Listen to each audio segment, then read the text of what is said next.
What's up YouTube? This is Bushcraft Dave, and today I have a video review of the Condor Woodlaw. This knife began life as a knife blank from Condor. A member from Bushcraft USA did a custom handle job. He added brown micarta scales with cherry wood liners.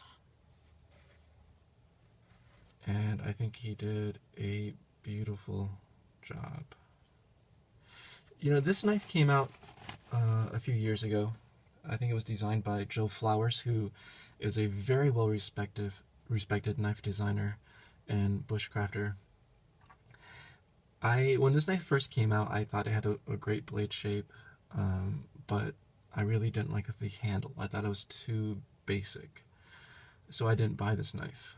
And in the time that passed, I bought a lot of other knives and I tested them out, and what I came to realize is that a lot of knife handles are over-designed, that they would serve one particular purpose really well and not others. So a lot of these other knives that I chose instead of this knife, I found that using them for half an hour or to an hour, it would really hurt my hand. It would just cramp up. So this knife was available, so I did a trade for it. And I'm so glad I did, because I actually really love this handle shape. The fact that it doesn't have a finger guard allows me to get up really close to the edge. It gives me a lot of control. Of course, since it doesn't have a guard, you just have to pay attention to what you're doing more. And I could use this knife for like an hour and have no problems whatsoever. I would really suggest you guys pick one up, give it a shot, and try it out.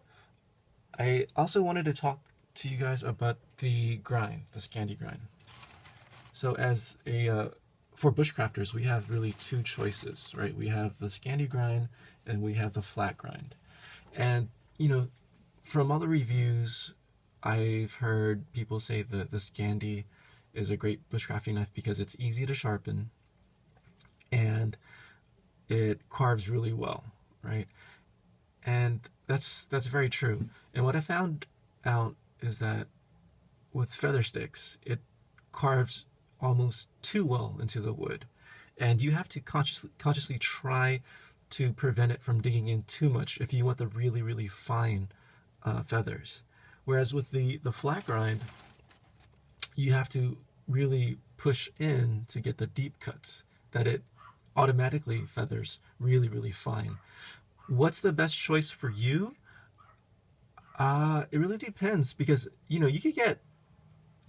could do both tasks with either knife really well with enough practice, right? I do enjoy cutting into wood with the Scandi. It's just so much fun. But that's pretty much it. I wanted to give you guys a heads up on this knife. The knife blank itself I found on eBay for about $16, $17. And for $16, $17, that's the price of a 𝑚𝑎𝑙𝑙, right? But it's just the knife blank. But what you guys could do is just use paracord and wrap it, right? So for the same price as a 𝑚𝑎𝑙𝑙, you can have a Condor Woodlaw.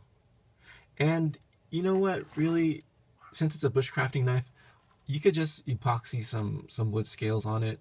I don't know, riveting these holes is relatively easy, I guess, but you might not even have to do that. Just epoxy some scales on it, go into the woods, and just feather stick like crazy and carve like crazy. But that's it, guys. That's it for my review. If you've been thinking about the Condor but been hesitant because of the knife handle, I would suggest you give it a shot. It's really comfortable for extended use. And if you want to play around and try to customize a knife, I would suggest getting the knife blank. Well, that's it for me, guys. Take care. Until next time.